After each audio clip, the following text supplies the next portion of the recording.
Everyone, welcome to the show. So, North Carolina, as I'm sure you guys all know, it went for Donald Trump in the 2024 election. Well, they've taken a bullet train to the find out phase of their journey. So, here's all what's going down or what all's going down. Last month, the Assembly news outlet reported that North Carolina farmers were still being stiffed by the Trump administration regarding payments that they had been expecting to help them do their jobs or make repairs or whatever the case may be. So they wrote, quote, the payments were frozen in January when President Donald Trump's administration paused a wide range of federal spending. Farmers say they haven't received expected payments linked to conservation loan programs, projects aimed at combating climate change, and emergency loans for farmers in disaster areas. The administration is also reviewing the Inflation Reduction Act, a 2022 federal spending package that includes programs for farmers of color, first-time farmers, and farmers in poverty. The Trump administration says they have paid $20 million. That had already been released by the end of February. But according to the news outlet, hundreds of millions of dollars are still frozen. So this was as of the first week of March, hundreds of millions of dollars was still frozen. And as we've seen with farmers in other areas, many North Carolina farmers fronted the money for equipment and supplies, or labor with the expectation that they were going to be reimbursed as agreed to by the federal government. They had a contract, they had an agreement. So some, may have taken out loans or they may have used up their savings to cover these costs. And what's making things even worse is that North Carolina experienced that horrific flood from Hurricane Helene, as you guys all know. So a lot of these farmers lost crops last year because of those floods. So they were already strapped for cash. So one farmer named Ethan Jordan told the news outlet, quote, if we don't get some help, we're going to lose our house to the bank. So, some of them took out loans on their home, maybe took out a second or took out a new first to pay for these things, expecting to be paid back.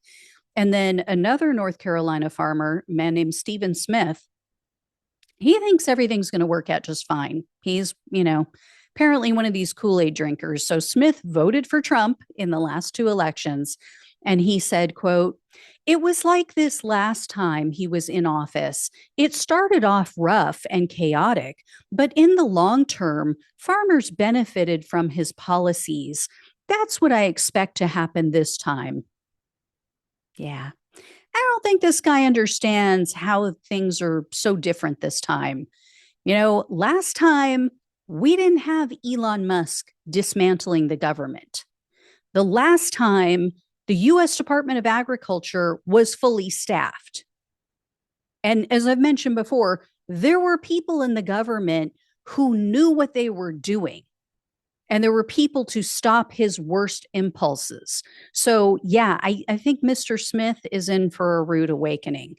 And Trump seems to have forgotten all about North Carolina. And he hasn't said a word about helping the farmers. He just told them to hang in there, give me some leeway, give me some time. And according to the Washington Post, as of early March, certain areas of North Carolina are still waiting for help since the hurricane. They wrote, quote, a 2-lane highway in western North Carolina winds through a landscape littered with crushed cars, houses, knocked off their foundations, and thousands of downed trees. Every few miles, next to washed out bridges, signs in MAGA red make the same plea. Trump, make this bridge great again. 5 months after Hurricane Helene, about 300 privately owned bridges in this county have yet to be fixed. Now, some areas and residents acknowledge receiving help, but one man who is a Trump voter, his name is Gary Hicks, he told the Washington Post, quote, I have found myself questioning this new administration. What are they going to do? I know he's only been in office for a month, but let's start seeing some results. And Hicks said the government offered him only about $1,500 to help with all of the damage to his home and his property. He said he considers this amount basically to be a quote unquote punch in the face. And he lives in a very remote area of North Carolina called Avery County. And the officials there, which are all Republicans, by the way, they told the Washington Post they haven't really seen any difference in response between Biden and Trump. That kind of really says it all, right? They were bitching so much about Biden. And then these people, Republicans, are like, really no difference. And then the county also said that they're waiting on millions of dollars in reimbursement for work that they've already done, they've already completed and paid for. And Trump promised in a written order that he was going to expedite this assistance. Well, as of the first week of March, nothing. And not only is Trump not paying the farmers and the counties what they're owed, he and Musk actually cut tens of millions of dollars in federal grants for teacher recruitment and training in North Carolina. So according to a local news outlet, quote, now some teachers who are being paid out of the grant money are at risk of losing their jobs. Hundreds of current and aspiring teachers face losing thousands of dollars in promised bonuses and stipends. And a rural area superintendent said, quote, our teachers and school leaders have been working under the expectation that their efforts to drive student achievement would be recognized and compensated accordingly. Now, mid-year, we face difficult decisions about how to support these educators without the resources that were originally awarded in the grant. We just don't have in rural areas the large amount of tax base.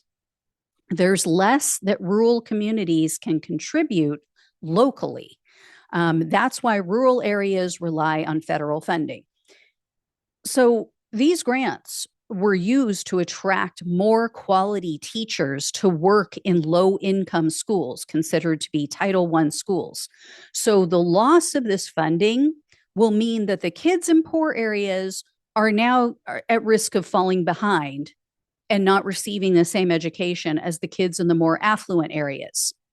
But the Trump administration claimed, oh, well, this grant program, that was related to Biden's DEI policies, so it had to go. So yeah, North Carolina Trump voters screwed over everyone in the state and throughout the entire country. And they are feeling the effects of it. So more winning, hashtag winning. Yay. All right. I will keep you guys posted. I will let you know about other states that enter the find out phase. But yeah, I feel sorry for the kids as always, because they're not the ones voting. Their idiot parents do. So, and I know it was tight. I know there are a lot of people who didn't vote for Trump in that state. Let's hope that they do the right thing in upcoming elections and see the error of their ways, but who knows? Maybe they're still blaming Biden. All right. Thank you all so much for watching and listening. Please like this video, share it so other people know what's going on. Please become a subscriber if you have not. It is totally free. Just hit that subscribe button below the video. So really easy and, again, free way for you to help the show out. If you can donate, though, truly appreciate it. It really helps to keep the show going. So love you all. Take care. Talk with you soon.